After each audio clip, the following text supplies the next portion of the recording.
Selamat pagi para profesional kelapa sawit Indonesia. Apa kabar semuanya? Semoga kita dalam keadaan sehat, lancar dalam kegiatan dan kegiatan yang kita lakukan bermanfaat untuk membangun industri kelapa sawit Indonesia. Berjumpa kembali dengan saya Darussalam akan membantu program opsi obrolan profesional sawit Indonesia yang merupakan kerjasama antara HIPKASI, Himpunan Profesional Kelapa Sawit Indonesia, dengan media Hai Sawit Indonesia. Pada kesempatan ini seperti yang kita ketahui bahwa opsi obrolan profesional sawit Indonesia sudah pernah kita lakukan. Sebelumnya kita membahas terkait dengan harga CPO, kemudian biodiesel, kemudian human capital. Jadi pada kesempatan ini kita akan membahas terkait dengan fasilitas pembangunan dan replanting kebun rakyat. Seperti yang kita ketahui bahwa semua industri perkebunan kelapa sawit mewajibkan harus membangun kebun rakyat. Di studio sudah hadir dua pembicara yang luar biasa. Yang pertama adalah Pak Mula Putra. Gimana kabar Pak Putra? Sehat. Wah, luar biasa nih, makin muda aja ini. Luar biasa. Jadi Pak Mula ini adalah salah satu narasumber yang kita undang dan merupakan salah satu tim dari Kementan yang selama ini memang beliau fokus dalam membuat regulasi, fokus dalam memantau dan monitor kegiatan perkebunan, khususnya terkait dengan pembangunan plasma atau kebun rakyat. Narasumber yang kedua yaitu Pak Rudin Hamzah. Gimana Pak? Pak Rudin? Baik. Wah, luar biasa. Ini orang lapangan nih. Jadi kalau orang lapangan tuh baik, luar biasa. Jadi Pak Rudin ini sepengetahuan saya adalah salah satu profesional dari salah satu perkebunan swasta di Indonesia yang menurut saya ini adalah expertnya yang dari awal karir sampai dengan sekarang yang membidangi terkait dengan pembangunan perkebunan kelapa sawit gitu. Jadi ya mudah-mudahan nanti kegiatan kita opsi ini kita bermanfaat untuk industri kelapa sawit. Jadi Pak Rudin dan Pak Mula, terima kasih setelah hadir di studio ini, luar biasa menyempatkan waktu untuk kita berdiskusi, memberikan pengetahuan kepada para profesional sawit Indonesia supaya teman-teman di lapangan gak salah langkah gitu dan terupdate juga terkait dengan ilmu pembangunan rakyat ini. Seperti yang kita ketahui bahwa di dalam istilah kebun rakyat ini kan banyak nih Pak Rudin dan Pak Mula.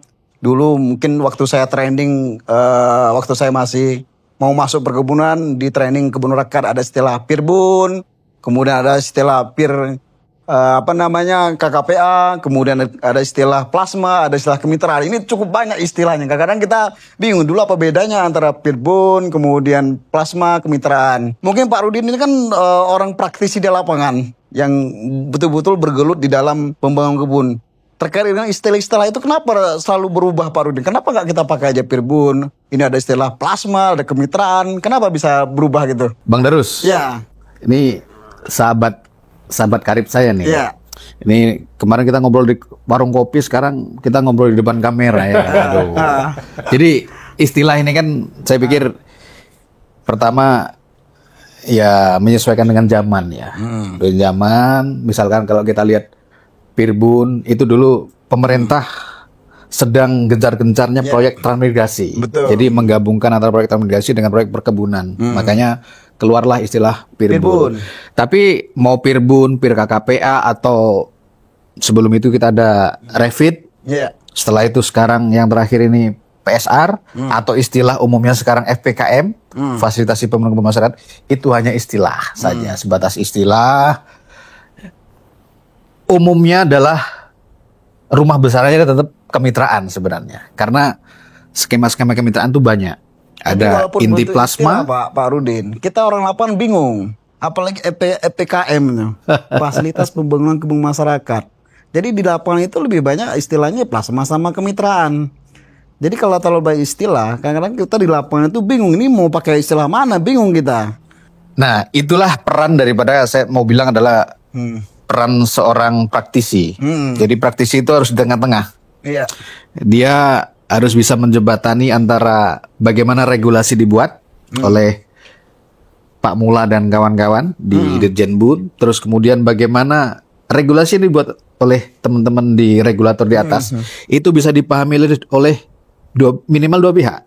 Pertama adalah manajemen kami di internal, yang kedua adalah masyarakat. Stakeholder yang terkait. Nah ini adalah peran, makanya jadi seorang praktisi itu gampang-gampang mudah. Jadi harus bisa menjadi penengah. Tadi itu Termasuk Pak istilah-istilah Mula, ini itu. udah dikomplain sama Pak Rudin nih. Apa terlalu baik menerbitkan regulasi dari sekarang PKM itu. Kira-kira ke depannya bisa nggak Pak ditetapkan istilah kebun rakyat itu apa gitu? Maksudnya nggak usah berubah lagi gitu. Dari sisi pemerintah, dari sisi Kementan bisa nggak? Karena Pak Rudin udah komplain tuh. Ini regulasinya berubah gitu. Gimana komentar Bapak? Ada kemungkinan nggak? Ya, terima kasih Pak Darus. Pak Rudin ini memang kawan diskusi. Iya. Berkait kalau dalam pelaksanaan ujawantahan pas lagi pening ya kan. Kita selalu diskusi. Jadi gini Pak, saya tarik sedikit ke belakang, Iya. ke sejarah sedikit. Dulu pemerintah di era-era awal tahun 70-an itu sempat mengalami namanya oil booming. Pemerintah sewaktu kala itu sudah memikirkan Iya. harus ada industri yang dapat menciptakan dia sustain non-fosil. Karena kalau fosil pemerintah sadar bahwa itu akan habis pada akhirnya. Waktu itu perkebunan terpilih. Perkebunan itu tidak hanya kelapa sawit, ada Betul. karet, ada tebu, Kopi, dan seterusnya kakao. kopi. Hasil daripada nasionalisasi dari kebun Sebelumnya yang Belanda kolonial penjajahan. Di perjalanannya ternyata yang sanggup bertahan itu hanya kelapa sawit. Hanya kelapa sawit. Sampai sekarang. Sampai sekarang. Iya. Yang hanya bahkan cenderung meningkat terus tajam. Nah, di tahun 70-an karena dipilih kelapa sawit itu menjadi salah satu industri kita diharapkan memiliki konsep bagaimana cara mengembangkan industri ini itu terus meningkat. Awalnya hanya industri. Terpikirlah tercetus bahwa industri itu harus melibatkan masyarakat. Dalam hal ini petani atau pekebun kelapa sawit. Sehingga di era tahun 70-an pemerintah mengeluarkan satu kebijakan yang namanya PIR. PIR, perkebunan inti rakyat. Awalnya itu bukan perkebunan inti rakyat. Awalnya itulah perusahaan inti rakyat. Perusahaan. Ya, jadi konsepnya perusahaan diminta untuk melakukan industrialisasi di perkebunan kelapa sawit, melibatkan rakyat dalam satu konsep industrinya. Jadi kalau kita lihat telur dadar, ada kuning, ada putihnya. Itu ide awalnya waktu itu. Kuningnya ini adalah kalau kita menyebutnya sekarang inti. Putihnya itu adalah plasma. Penamaannya. Penamaan. Tapi insinya adalah konsepnya adalah dia saling simbiosis mutualisme. Tapi konsepnya jangan seperti tadi kuningnya sedikit, yang putihnya besar. Kalau kayak gitu kan jadi seolah kebun intinya kecil, plasma yang besar. Ya, oke. Intinya itu kala itu bukan soal volume. Bukan volume ya. Bukan soal volume, tapi bagaimana kita membangun industri itu harus melibatkan dua.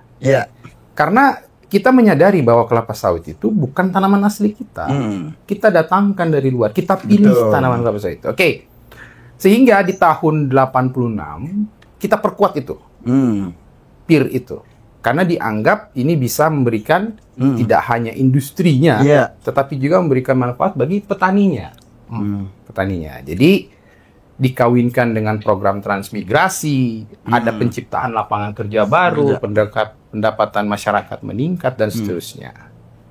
Berjalan hingga 1 dekade. Hitungan kami tadi Pak Rudin sudah menyampaikan seri-serinya gitu.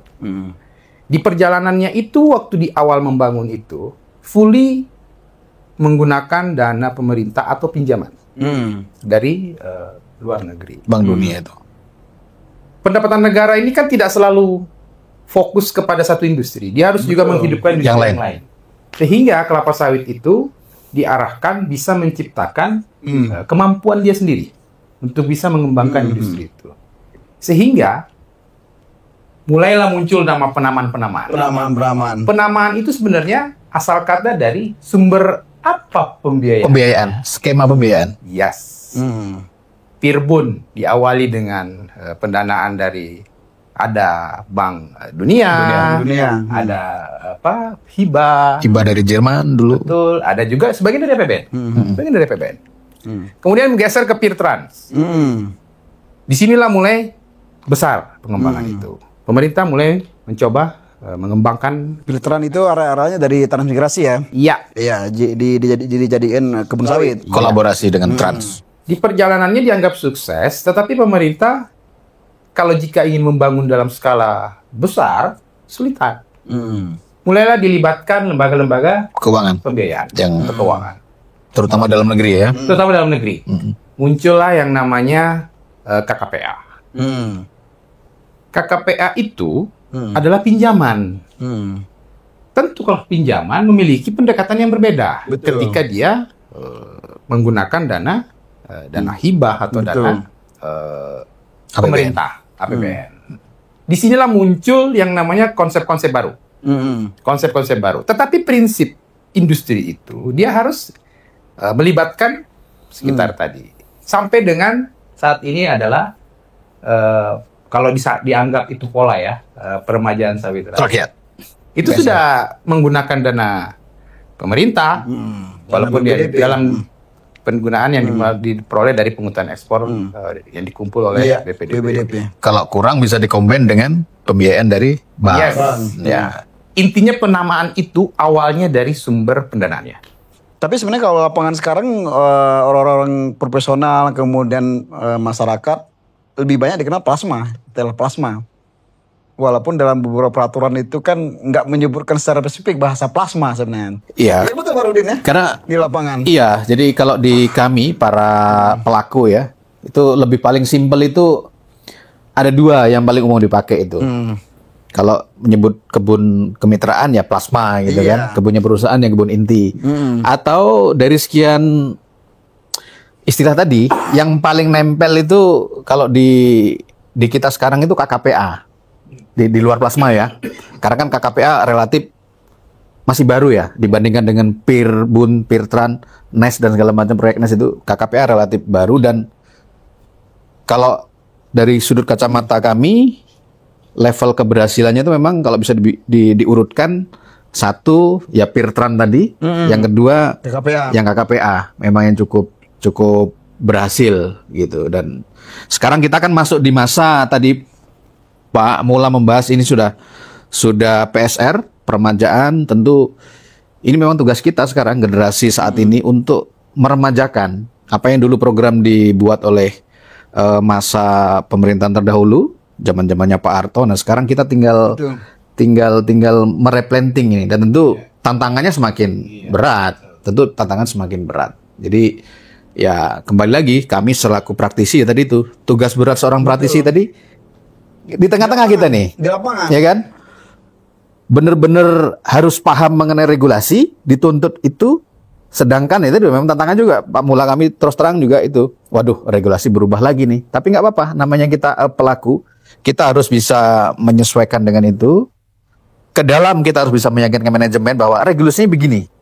Ke masyarakat, regulasi kami begini. Tentu kalau ada yang di luar itu, yaitu kebijakan daripada perusahaan masing-masing. Nah, terkait dengan regulasi ini Pak Mula.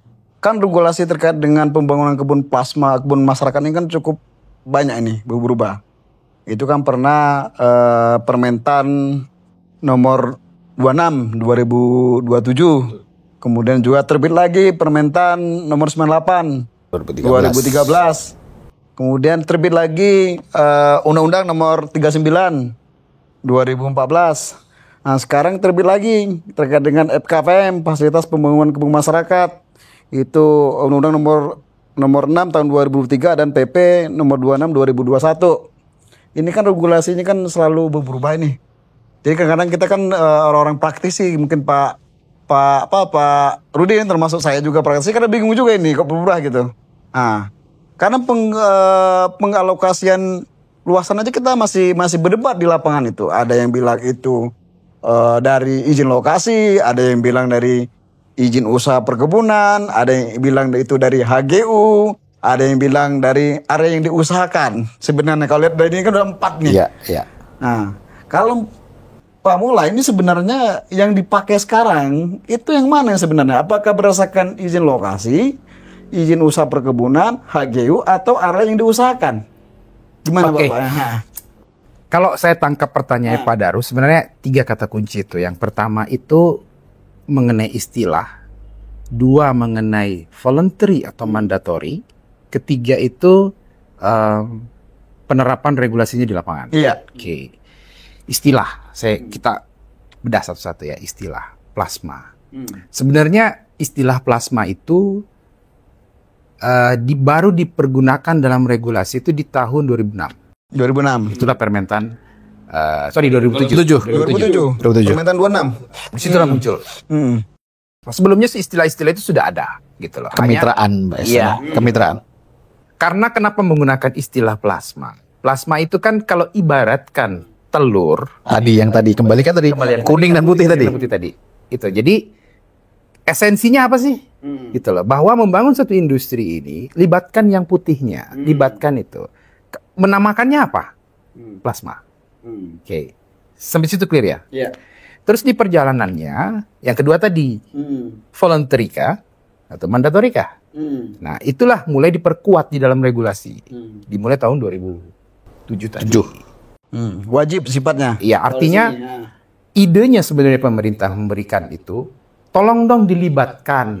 Karena prakteknya di lapangan itu banyak yang menafsirkan lain-lain. Betul. Menafsirkan lain-lain. Oleh karena itu muncul itu, ketentuan itu, belet itu. Sudah mulai diukur dalam luasan tertentu. Itulah muncul 20% minimal. Nah di perjalanannya ini dinamika juga berkembang. Iya. Pak Darus, Pak Rudin. Ada beberapa industriawan baik dari tingkat perusahaan maupun juga tingkat masyarakat merasa bahwa kalau ini dilakukan terus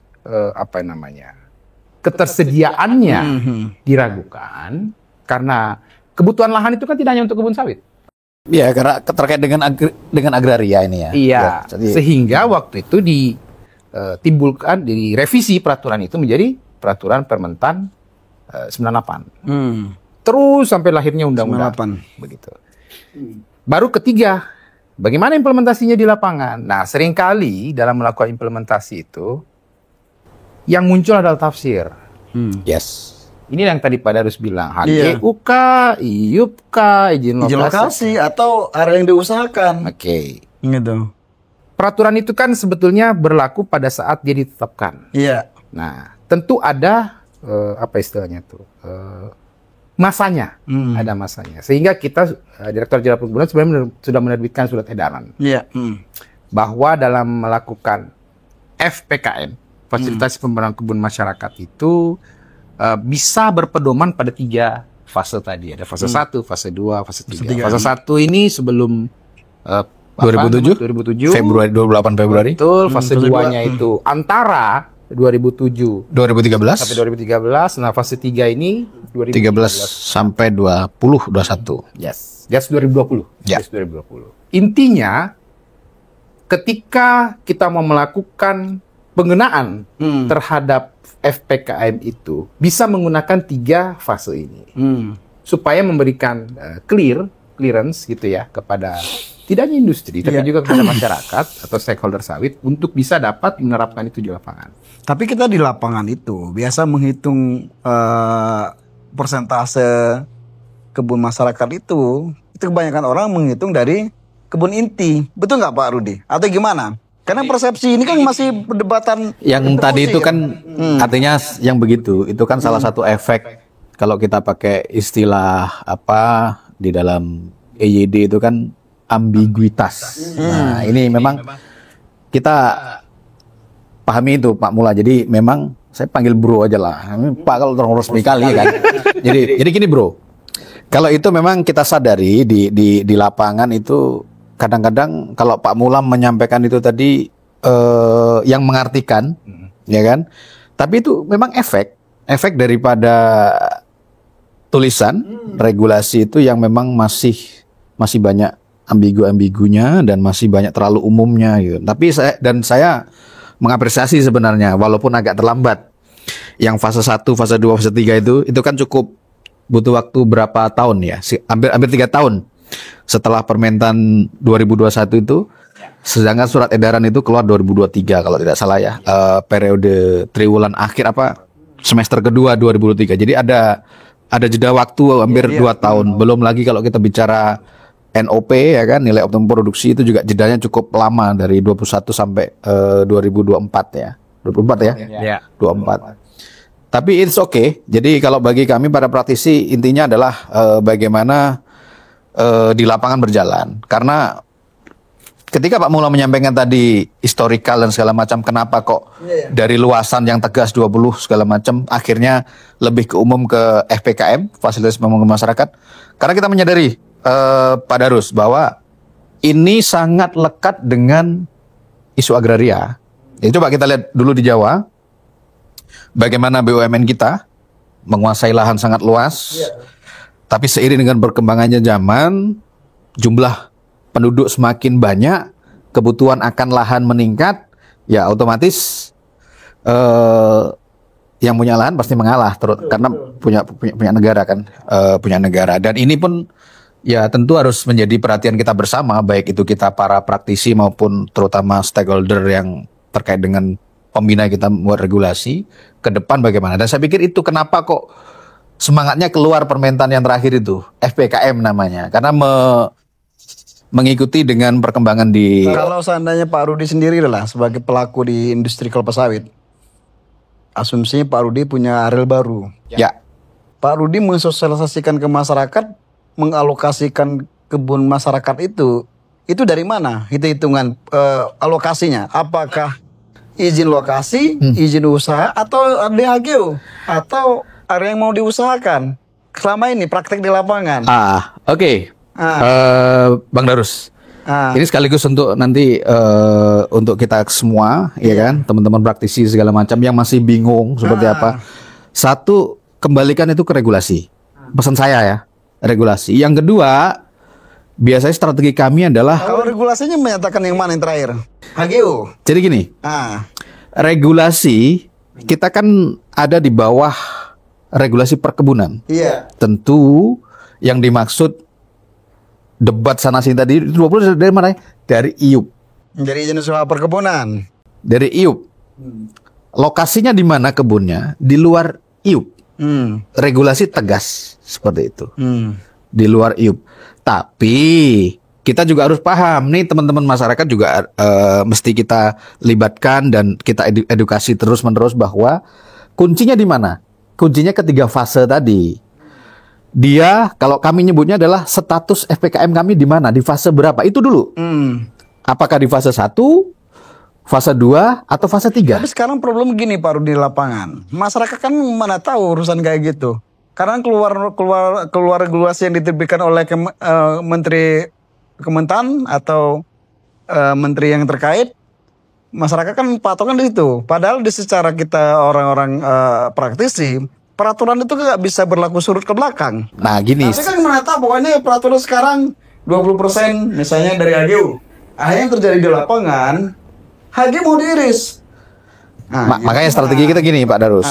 Jadi yang pertama, ketika mau membuat apapun program jenisnya, FPKM kan luas nih bro, ya kan? Ya. Mulai dari sub A sampai F kan kalau nggak salah ya. Itu banyak, luas sekali. Ini strategi yang ini saya pesan juga ke teman-teman praktisi, apapun yang mau kita buat, basicnya adalah kesepakatan antara kita dengan masyarakat.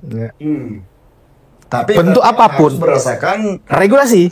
Nah jadi gini bang, sebelum abang mempraktekkan sebuah program, misalkan nih contoh nih, oh aku udah nggak ada lahan nih, aku mau bikin aja lah plasma mandiri misalkan, atau kebun-kebun mandiri yang kita hanya membagikan bibit, semacam bibit atau apa. Prakteknya secara teknis adalah abang dengan masyarakat surati dulu Disbun setempat. Bapak Ibu Disbun, kami rencananya mau memenuhi kewajiban FPKM kami dalam bentuk ini. Kira-kira itu sudah sesuai belum? Sudah bisa masuk dalam kategori FPKM belum? Kalau Disbun ngasih jawaban go ahead, kami baru go ahead. Itu kepentingannya ada dua bang juga. Satu, meyakinkan kepada internal manajemen di kami bahwa apa yang akan kita usulkan ini sudah sesuai dan sudah mendapat kelulusan daripada Disbun selaku pembina dan regulasi. Yang kedua, kita ke masyarakat bahwa oke, usulan tadi daripada masyarakat itu sudah disetujui oleh Disbun, baru go ahead. Nah, soal yang tadi, ketika ada, ini kan ada dua pendekatan nih Bang, ada pendekatan regulasi, ada kebijakan. Kalau regulasi, misalnya contoh nih, ada sebuah perusahaan ternyata IUP-nya itu terbit sebelum 2007. Makanya tadi kita harus samakan persepsi dulu bahwa apa yang kita buat ini kewajiban kita adalah based on IUP. Based on IUP, bukan HGU, bukan izin lokasi apa, tapi IUP. Karena yang nempel kepada operasional perusahaan adalah IUP. Kalau tanahnya HGU. Gini sekarang Pak Rudin, misalnya gini ya, kita punya IUP 10.000. Yang terbuka bukan 10.000, yang terbuka cuma 2.000. Ya. Mengalokasikan plasmanya itu atau istilah RKPM seperti apa? Kalau misalnya 20% kali 10.000 berarti kan sekitar 2.000 kan? Ekor lah. Karena tanam 2.000. Nah, makanya. Itu bagaimana Pak Mula mensiasat itu? Karena kan antara kita berpikir di ruangan dengan di lapangan itu kan berbeda. Yang kita hadapi ini kan harus memberikan pemahaman. Seperti kasus tadi, kalau misalnya berdasarkan izin usaha perkebunan, itu 10.000. Ternyata yang dibuka cuma 2.000. Nah, itu masyarakat gimana? Revisi bro ya. Gimana? Jadi gini, Pak Darus. Kita ini kan mengurusi perkebunan tanamannya. Di mana dalam mengurusi perkebunan tanaman itu membutuhkan media tumbuh. Tumbuh. Alasnya. Oke. Kita butuh itu gitu. Nah, di satu sisi itu kewenangan pihak lain. Kalau gitu kok tanaman bisa mengurusi juga yang itu tadi. Arahnya kan ke situ sebenarnya. Jadi gini Pak, kalau sudah menyangkut kuantitatif, 20% itu yang kuantitatif ya.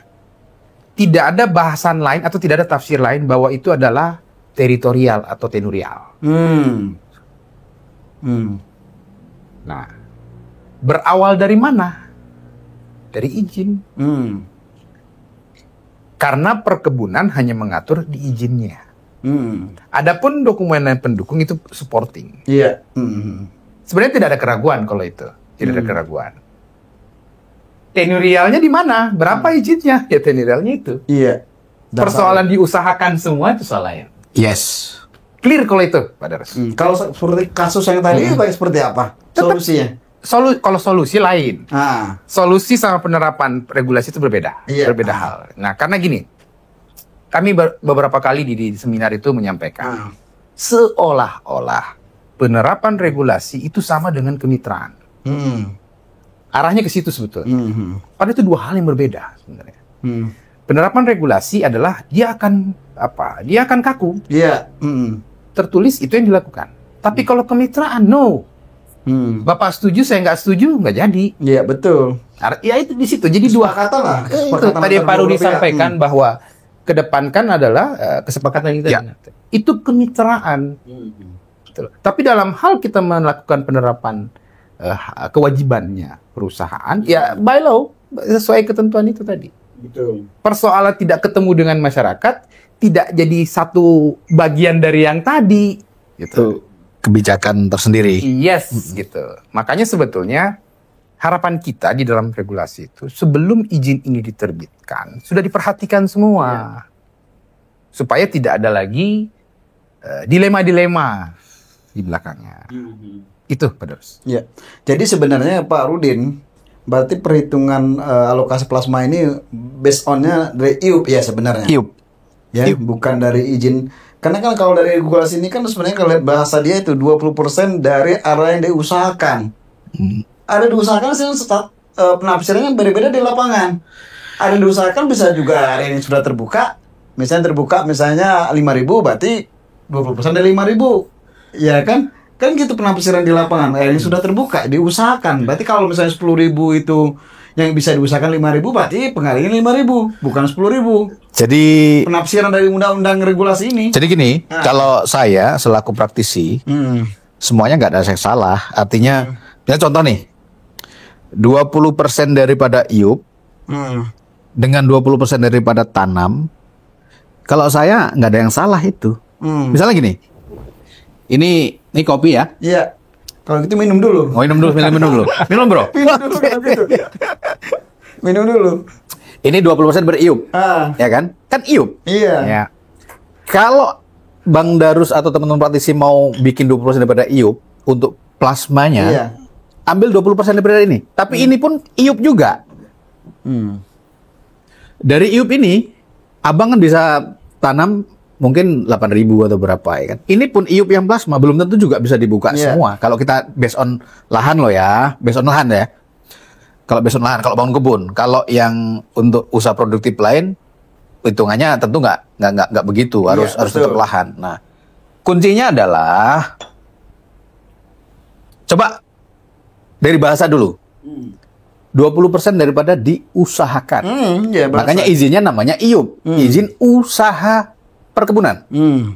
Di sebelah kanan yang teritorialnya tadi, tanahnya tadi, namanya izin usaha, izin apa? Hak guna usaha kan? Hak guna usaha. Makanya sama-sama usaha nih. Nggak ada yang salah kalau saya nggak mencari jalan tengahnya saja. Jadi kalau case begitu, ada satu yang bisa kita lakukan prakteknya ya. Dan itu dimungkinkan oleh regulasi. Saya pikir Pak Mula juga setuju dengan saya. Misalkan contoh nih, IUP kita 10.000. Ya 10.000. Ternyata yang bisa kita usahakan hanya 8.000. Itu yang HGU. Entah HGU, dari HGU pun, HGU lah, enggak. ya HGU saja patokannya. Kalau kita mau menyesuaikan, itu bisa dimungkinkan oleh regulasi merevisi IUP. Jadi IUP-nya disamakan dengan luas Tapi HGU. sekarang problemnya Pak Rudin, tidak segampang itu merevisi IUP. Nah, sudah sekarang. itu Kalau betul, dulu masih manual, betul. Masih tanda tangan bupati. Sekarang sudah masuk OSS. Udah masuk OSS, nanti lagi yang terjadi adalah nomor induk berusaha berbasis risiko. Nanti di sini banyak KBLI-nya yang terbit sertifikat standar. Itu panjang prosesnya, nggak gampang. Gitu. Tapi Pak Darus, Pak Rudi, saya mau meluruskan sedikit ini. Jadi ini kan kita diskusinya seolah-olah, berat, wajib ya. Tapi bukan masalah berat nggak berat. Gara-gara plasma ini, kita tahu dalam 2 tahun terakhir ada perusahaan hampir kolab, dijarah, ini. Itu kan gara-gara plasma. Itu kan bukan masalah berat. Iya, kemarin saya dari Kalteng. Jadi ada memang hasil penelitian kemarin diutarakan oleh Pak Kadisbun Kalteng. 83 permasalahan gangguan usaha perkebunan itu disebabkan oleh 2 isu. Yang pertama adalah isu memang kaitan dengan FPKM ini. Yang kedua adalah isu dengan ya biasalah perolehan lahan dan tanah dan segala macam. Jadi tapi yang paling besar adalah yang plasma ini sekarang. Kalau kita yang kena kebun plasma itu Pak Mula, kenapa kita berdiskusi ini supaya bahwa investor itu nyaman juga gitu. Ada patokan gitu. Justru itu yang kami mau luruskan Pak Darus gitu loh. Artinya yang diminta tuh apa sih? Dalam regulasi fasilitasi. Berkewajiban memfasilitasi. Memfasilitasi itu apa sih? Gitu loh. Saya tidak bisa sampai ke sana, tolong saya difasilitasi. Artinya saya tidak wajib mengantarkan Anda sampai ke sana. Tapi saya bisa berhak melakukan memfasilitasi Bapak sampai sana. Itu kata kunci loh. Iya. Kata kunci itu. Tapi oke lah, ide itu kita tangkap. Nah, makanya sebenarnya kalau kita lihat rangkaian perubahan regulasi, sebenarnya perkebunan itu sudah banyak melakukan penyesuaian berdasarkan dinamika gitu loh. Sampai dengan tadi yang kita sebut di akhir itu sebetulnya boleh loh dalam melakukan usaha produktif bagi yang dalam fase tadi belum melaksanakan itu boleh melakukan usaha produktif. Usaha produktif itu boleh parsial dan boleh non kebun sepanjang disepakati dengan masyarakat. Nah, pertanyaan kedua, masyarakat itu yang mana? Kita juga atur di dalam Permen 18. Sudah diatur. Masyarakat itu ditentukan oleh pemerintah daerah. Artinya kalau kita melihat semua idenya ini, harusnya nggak dirugikan. Hanya belum ketemu antara pemegang izin dengan masyarakat. Ini yang belum ketemu. Kalau nggak ketemu, kemudian ada riak-riak, kalau bahasa tadi Dinamika lah. dinamika dengan Pak Kadis Kalteng ada gangguan usaha, ya itu kan akibat tidak ketemunya. Iya. Tapi kalau ketemu kan lain cerita. Itu satu, Pak. Kemudian yang kedua, Iya. apakah ini memang jadi satu hal yang apa istilahnya itu di semua tempat? Kita fair dulu dong. Artinya kalau memang Tapi sebenarnya Pak Mula, makin kesini itu kan menjadi salah satu isu utama juga di lapangan. Oke. Dikit plasma. Itu yang terjadi sekarang. Sekarang problem bisnis perkebunan itu bukan teknis lagi yang menjadi problem. Sekarang yang menjadi problem itu adalah non teknis. Ya. Salah satunya adalah pembangunan kebun masyarakat. Ya. Sekarang pusing kan sekarang itu mau kebun, terutama kebun-kebun yang lama, yang sebelum mungkin Fase 1 lah, fase 1. Sekarang diganggu dengan regulasi terbaru yang kita harus ikut. Kalau kita menjelaskan masyarakat kan nggak bisa nggak mau tahu. Misalnya peraturan sudah segini, saya kasih ke kami. Kan itu jadi problemnya. Betul nggak Bro kan? Iya betul, makanya itulah peran penting bagi kita itu satu, ibaratnya kalau kita pemain di lapangan ini, seorang praktisi plasma itu koki, gitu. Koki bagaimana dia kalau saya pribadi supaya tadi bisa diselesaikan bersama, ya kita kan ibarat berusaha, kita tidak berdiri sendiri ya. Iya. Kita ada Disbun, paling dekat tuh Disbun tingkat 2, ada provinsi, ada teman-teman di Dirjenbun. Itu harus kita libatkan. Harus kita libatkan, dan ini pun menjadi catatan kita bersama Pak Mula. Semua saya pikir bagaimana memahami regulasi itu dari tingkat pusat sampai daerah itu bisa seragam. Itu kami temui memang. Terus terang, artinya pemahaman di pusat begini, mungkin teman-teman di daerah ada yang begini, itu memang faktanya memang kita temukan begitu. Tapi itu kalau bagi kami di praktisi itu bagian daripada dinamika tadi, tantangan-tantangan di dalam bekerja. Tapi pesan saya ke teman-teman praktisi, nggak usah takut. Artinya kita tidak sendirian. Kita ada teman-teman di Dirjenbun, ada Disbun 1, Disbun tingkat 2. Berarti itu harus kita ajak. Disbun di daerah kabupaten. Betul. Makanya ketika mau kembali lagi ke awal tadi, ketika mau memulai sebuah program apapun, sebisa mungkin kita ajak stakeholder terkait. Ya. Gitu. Mulai dari sosialisasi sampai ke contoh ini. Baru aja kemarin kita terapkan misalkan pembuatan dan penandatanganan MOU atau SPK kemitraan itu. Kalau zaman dulu kan kita sikat-sikat aja tuh barang tuh. Iya. Sikat, ya kan. Tapi kalau di zaman yang sekarang nggak bisa begitu. Meskipun lama nggak apa-apa, kumpulkan 1 hari penuh. Ada koperasi, perwakilan masyarakat, anggota, terus stakeholder, Disbun, Diskop, bagian hukum Pemda, kumpul jadi satu. Iya, betul. Kita kulitin semua dari pasal 1 sampai sekian di situ. Nggak apa-apa berdebat di situ. Ibarat selesai clear. clear. Kalau orang-orang barat, orang-orang RSP, teman-teman RSPO menyebutnya itu kan bagian daripada FPIK, Padiatapa, ya kan? Jadi tidak ada unsur paksaan di awal ketika membuat sebuah program segala macam. Ini yang mesti teman-teman di lapangan pahami. Jangan hanya cepatnya saja, tapi proses juga. Apalagi sekarang kita, Bang, sawit kan disorot nih dari mana-mana. Oh itu si A si B dulu maksa itu anunya tuh, programnya begitu. Nah makanya perlu dipahami bahwa ketika menjalin sebuah kemitraan, FPKM nih istilahnya sekarang, itu harus dimulai komunikasi antara kita dengan desa dulu. Dengan masyarakat. Masyarakat yang mewakili adalah desa resminya, bukan dengan ujung-ujung dengan koperasi atau dengan kelompok tani, enggak.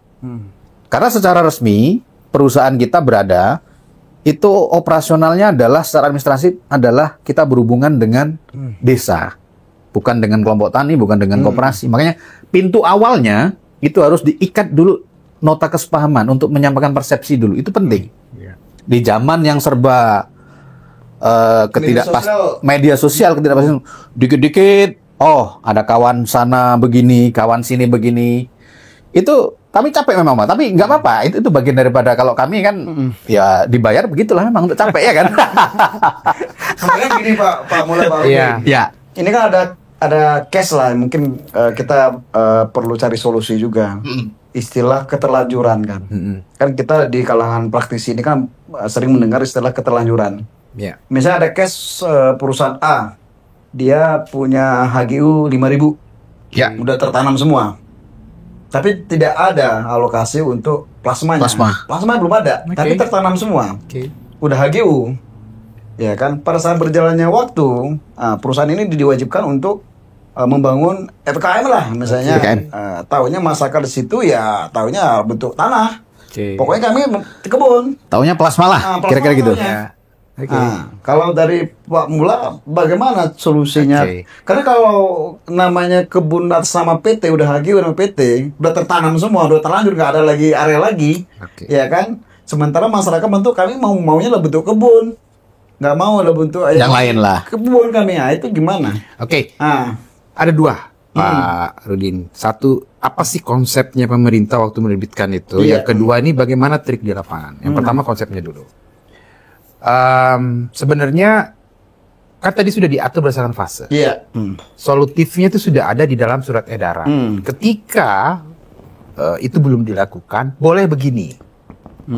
Tapi menggunakan Nah, regulasi. kalau kebijakan. seandainya case tadi itu boleh begini, itu dalam bentuk apa?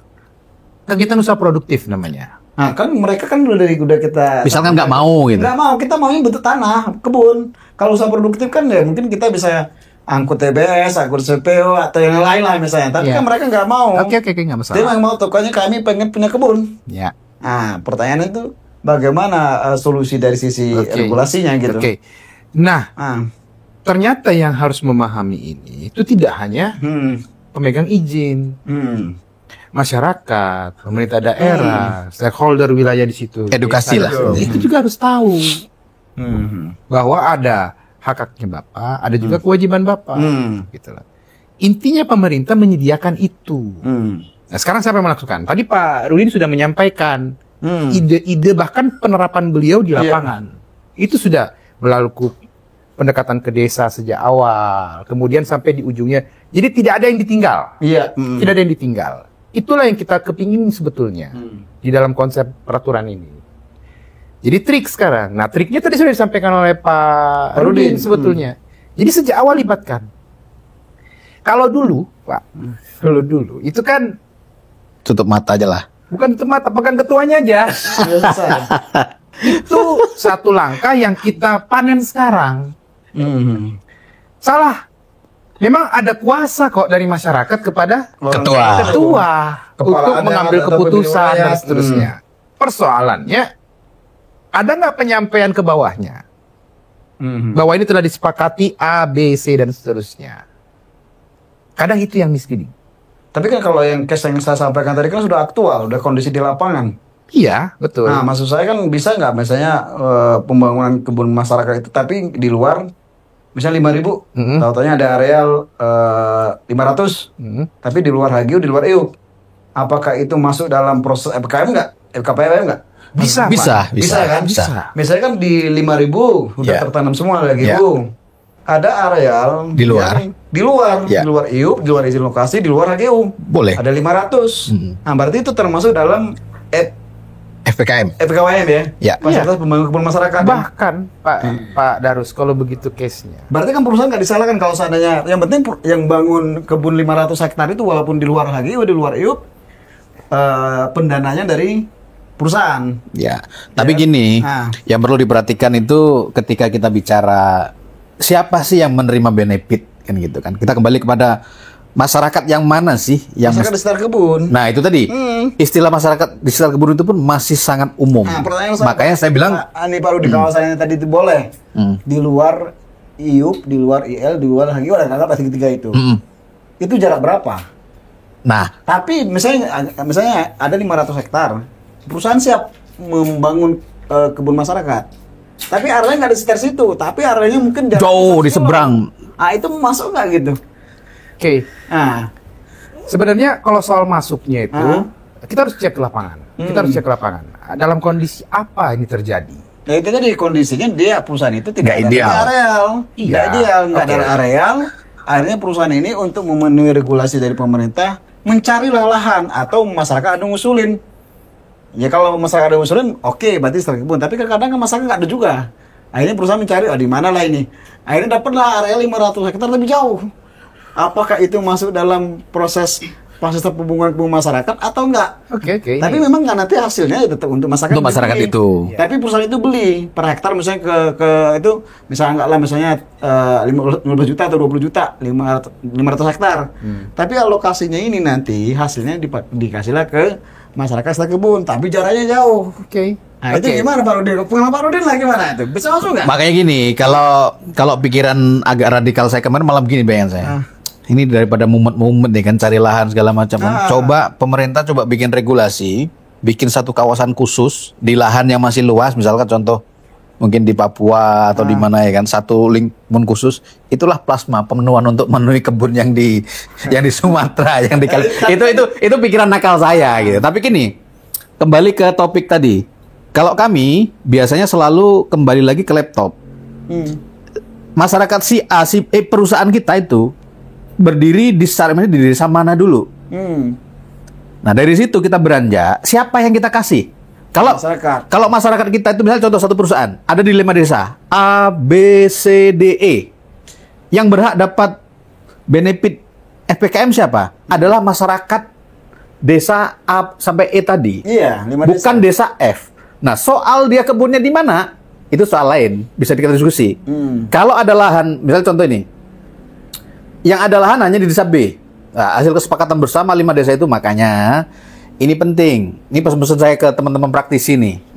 Sebelum memberikan haknya itu ke desa A, B, C, D, E tadi, misalnya desa A mau kita kasih berapa hektar, desa B berapa hektar, desa C berapa hektar, beresin dulu batas desanya dengan Pemda.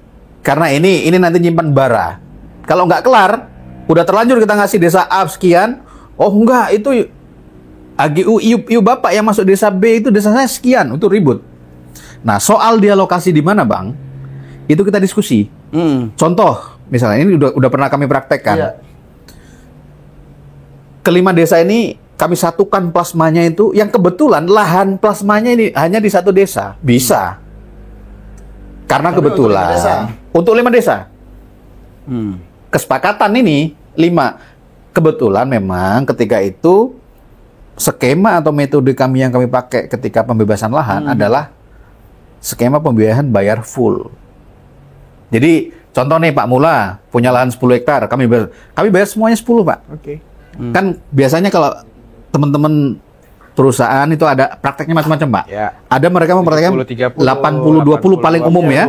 Oke. Misalnya 10 tadi, 8 saja yang saya bayar. 20-nya enggak, karena janji kami adalah kami berikan sebagai plasma. Nah, itu kadang-kadang Pak Mula tetap kekeh. Kan lahanku di situ. Kenapa Bapak pindah? Nah, itu namanya pentingnya adalah tata ruang kebun plasma. Ketika tadi case-nya begitu, kalau ada lahan, ternyata yang ada lahan cuma di satu desa ini. Ya udah, ini plasmanya di sini. Walaupun tuh yang punya berarti adalah warga desa B, C, D, E, dan A sendiri. Ya. Gitu. Betul. Konkret itu. Iya. Dan itu sebetulnya berarti itu masih diakomodir lah ya sistem tadi ya. bukan diakomodir. Itulah ejawantahan dari peraturan, Pak Darus sebetulnya. Kalau kita lihat peraturan yang baru ya, itu kan sudah kita anggap sebagai kondisi ideal, atau kondisi normal. Itu diawali dalam melakukan persiapan. Siapa yang melakukan itu? Bersama-sama.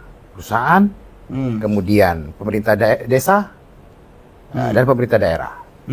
Apa yang harus disiapkan? Satu, melakukan penetrasi ke masyarakat. Masyarakat yang mana? Utamakan yang ada di situ. Satu. Yang kedua, melakukan identifikasi lahannya.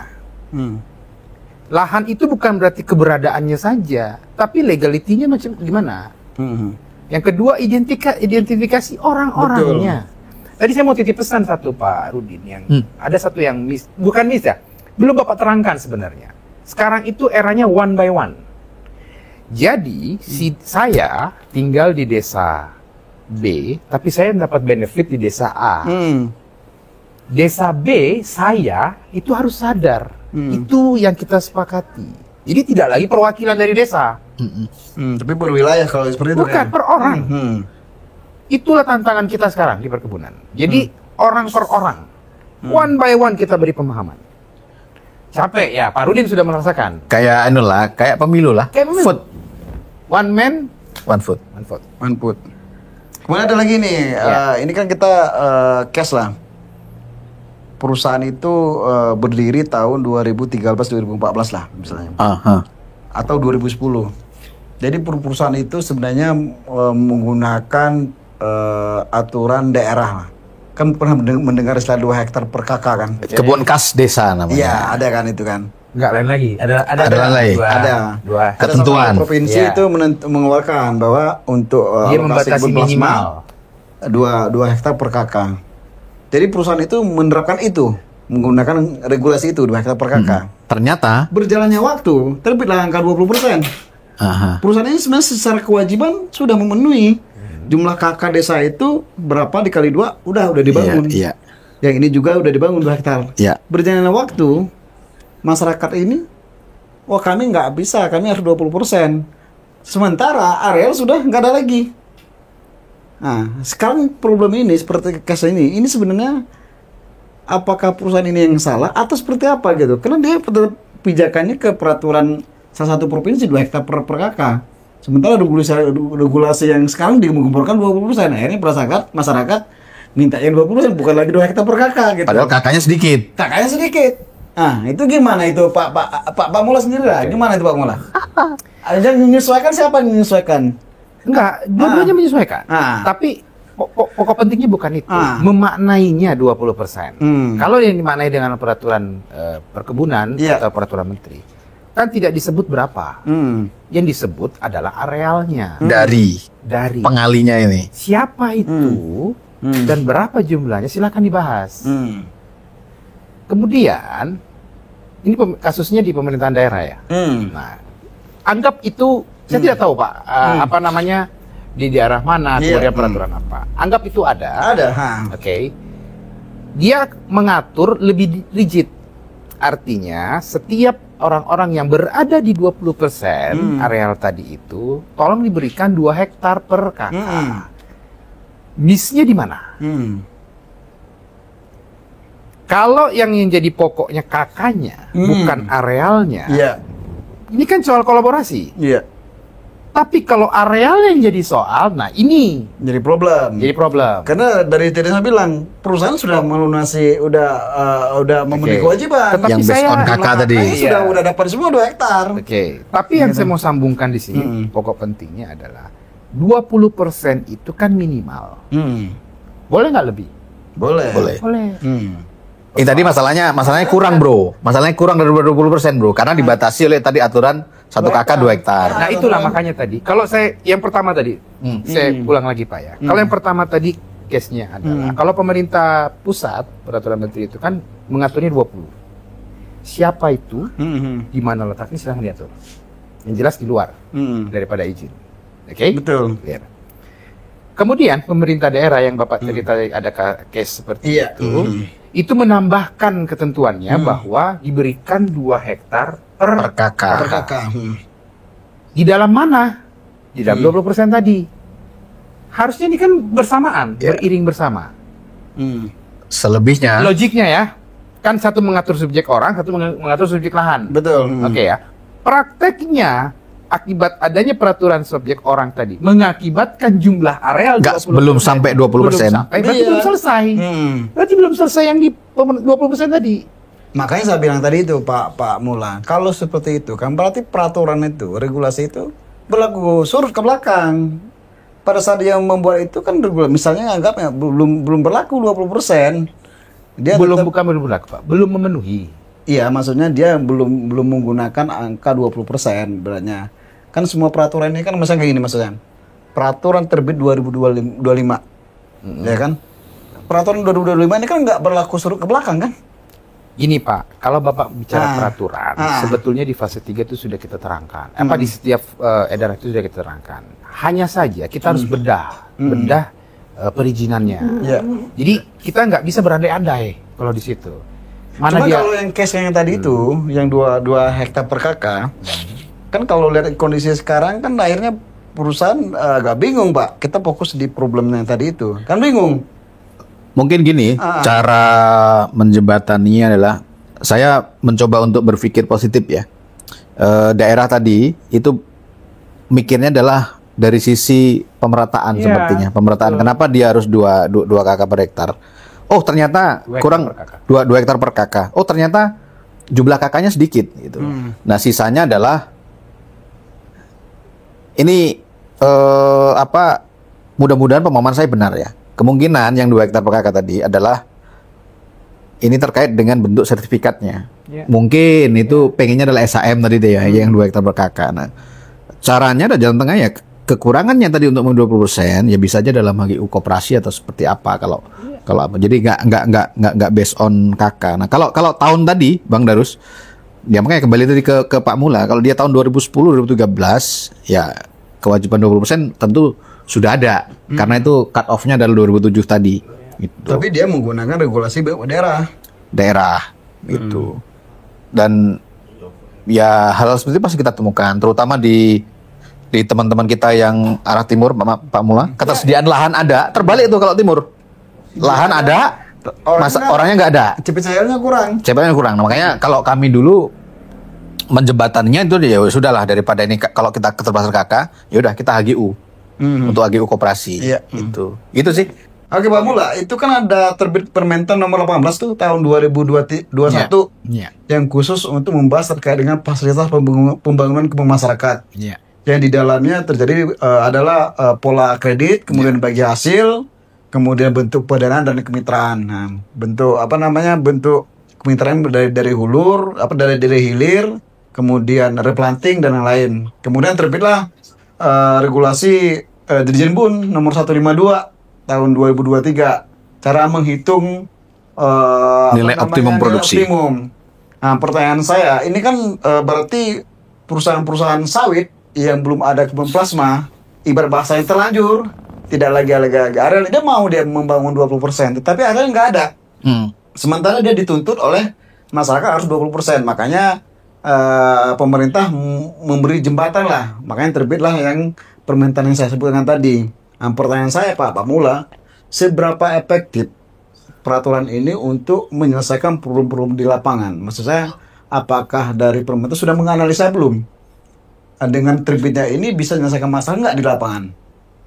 Gimana Pak Mula? Ya, kalau perspektif pemerintah tentu ini memberikan manfaat efektif dalam hal ini. Cuman bagaimana mengukur efektifnya nanti Pak Rudin bisa menjawab. Artinya di tingkat lapangan itu seperti apa. Tapi yang kami mau sampaikan, Pak, bukan soal efektifnya gitu loh. Ini ide pemerintah melihat dinamikanya Sebagai jalan keluar. Sebagai jalan keluar gitu loh. Karena keterbatasan lahan dan seterusnya. Nah, ada beberapa rekan perusahaan bertanya gitu loh. Apakah boleh hanya 1 atau boleh 2? Boleh mixing. Kami bilang menyesuaikan dengan kebutuhan dan kesepakatan Bapak di lapangan bersama dengan masyarakat. Poinnya adalah Bapak sepakati dengan masyarakat.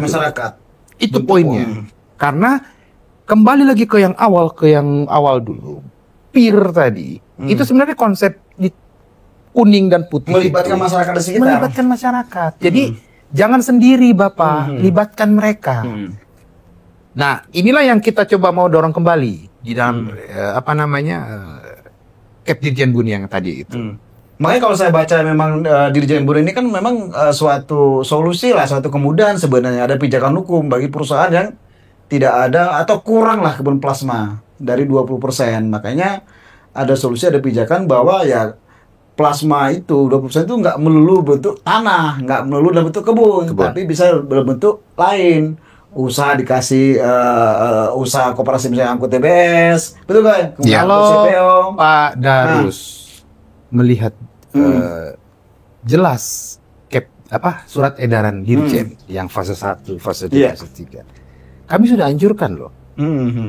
Kalau Bapak fase 1 belum memenuhi, anjurannya apa? Kalau fase 2 anjurannya apa? Fase 3 anjurannya apa? Anjurannya adalah lakukan usaha produktif. Endingnya di situ. Nah, Pak Rudi, usaha produktif di lapangan sepengetahuan Bapak, kira-kira sudah berapa perusahaan yang menerapkan usaha produktif? Ini kan barang baru nih.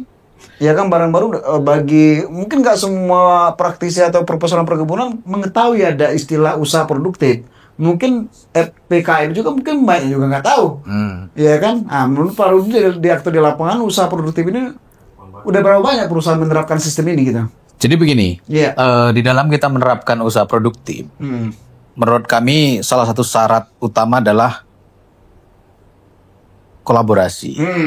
Ini kan zamannya kolaborasi ya. Apalagi kita bicara usaha produktif, yang di situ sangat luas bentuk kegiatannya, yang tidak semuanya itu terkait dengan keahlian kita Iya. di bidang perkebunan kelapa sawit. Makanya perlu kolaborasi dengan teman-teman di bidang yang lain. Contoh nih.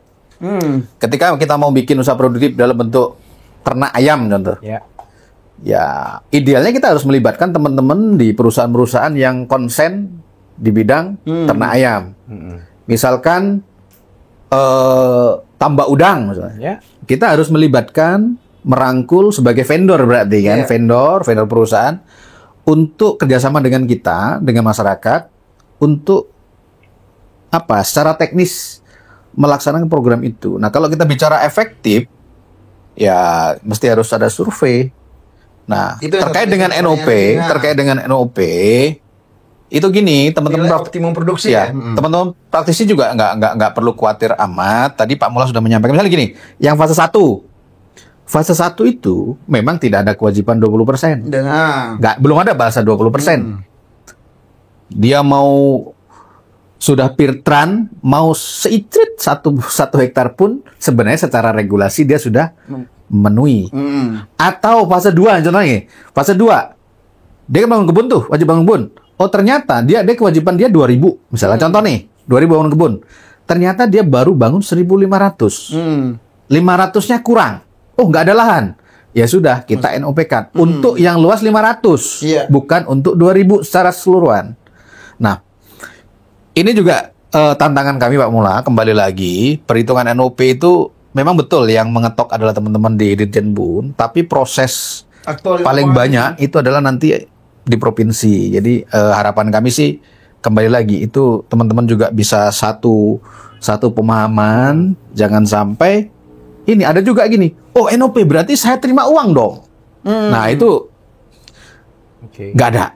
nggak ada namanya program kita terima uang. Dan tantangan kita yang kedua, ending nilai optimum produksi ini apa angkanya? Satuannya apa nanti? Pembiayaan rupiah per hektar. Rupiah per hektar. Karena kan ini perlu disesuaikan karena kalau nilai optimum produksi berarti kan produksinya berapa dikali dengan ini ketemulah biaya kan sebenarnya atau nominal uang lah. Makanya yang kami jalankan ini Bang. Ketika kita menjalankan sebuah program ekonomi produktif, kita set dari awal ke masyarakat khususnya, Bapak Ibu, mohon maaf ya, Bapak Ibu bukan dalam bentuk uang, tapi dalam bentuk layanan, dalam bentuk fasilitasi. Contoh, kita sepakat dengan masyarakat, kita mau, contoh nih misalnya, NOP ternyata keluar 10 juta per hektar. Mau kegiatan apa ya yang bisa 10 juta per hektar ya? Total desa sekian gitu. Sudah akhirnya kesepakatan, oh Pak, kita bikin kebun plasma saja Pak, tapi mandiri gitu. Ya kita hitung berarti 10 juta itu cukup untuk apa? Misalkan 6 juta atau 7 juta untuk bibit, sisanya untuk pupuk, sisanya untuk bla bla bla yang lain. Itu yang harus dari awal di-set bahwa yang diterima Bapak Ibu bukan uang, tapi fasilitasi. Layanan gitu. Termasuk tadi kalau Bapak Ibu bikin tambak misalkan, ya nilai tambak berapa, profit loss-nya bagaimana, nah kita baru bisa jalankan. Oke, Pak Rudi, Pak Mula, kan problem di lapangan plasma ini kan kebun masyarakat ini kan banyak ini problemnya. Cuman memang kita udah dibantu oleh teman-teman dari Kementan khususnya dari Dirjen Bun. Sudah menerbitkan solusi. Kalau memang kebun perusahaan belum memenuhi 20%, sudah ada solusi yaitu dilakukan usaha produktif. Jadi tidak melulu terkait dengan kebun, terkait dengan tanah, tapi ada hal lain yang bisa ditutupi untuk memenuhi 20%.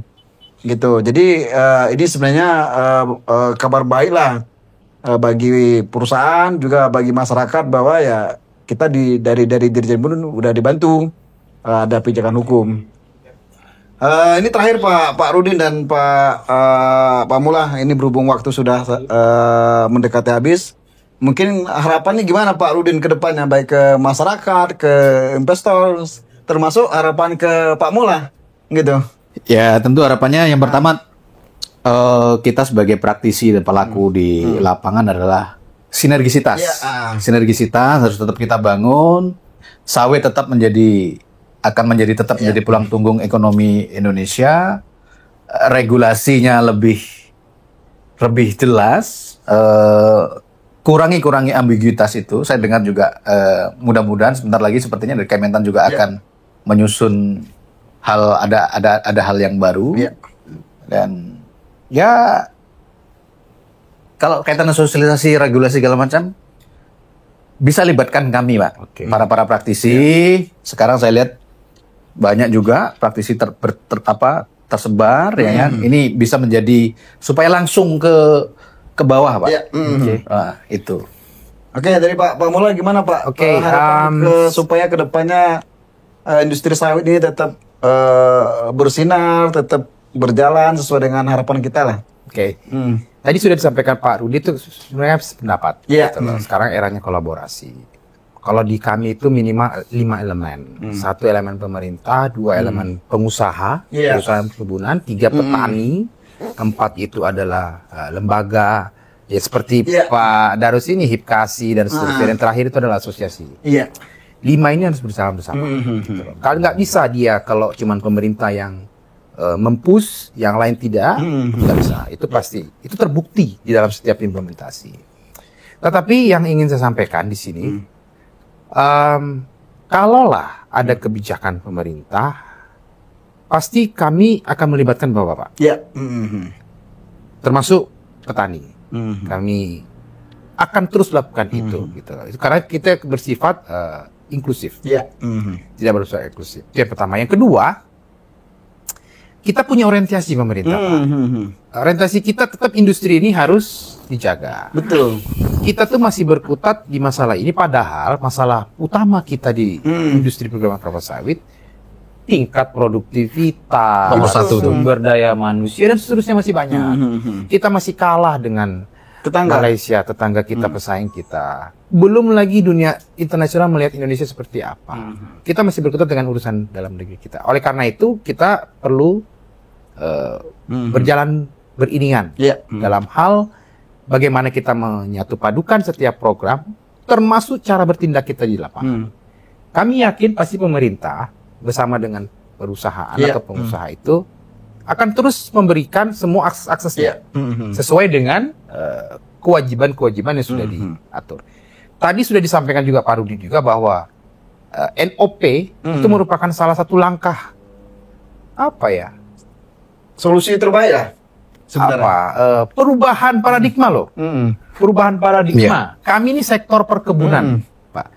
Bisa menyentuh ke berbagai sektor, perikanan dan seterusnya. Karena kami merasa bahwa tidak bisa gitu loh. Ini kalau tidak coba berpikir di luar daripada out of the box untuk bisa memanfaatkan hubungan kemitraan ini untuk mempertahankan industri ini tetap eksis. Itu pokok pentingnya, Pak. Dan kami harap juga antar KL, kementerian lembaga juga bisa memiliki cara berpikir yang sama untuk bisa memberikan industri ini tetap eksis sampai dengan negara kita selesai. Menuju Indonesia Mas. Menuju Indonesia Mas dari Bupati. Sekira itu, Pak. Oke, terima kasih Pak Rudin, Pak Mullah. Thank you. Atas pencerahan, atas diskusinya pada kesempatan ini. Semoga opsi obrolan profesional sawit Indonesia ini bermanfaat untuk kita semua, khususnya para praktisi di lapangan. Ya, mudah-mudahan kedepannya kita bisa berkolaborasi lagi, memberikan diskusi, memberikan ilmu, supaya teman-teman di lapangan tidak salah langkah gitu. Amin. Oke, terima kasih pemirsa profesional kelapa sawit Indonesia. Saya kira cukup untuk opsi ini. Mudah-mudahan kita akan hadir kembali pada opsi untuk topik berikutnya. Terima kasih. Selamat pagi. Pagi.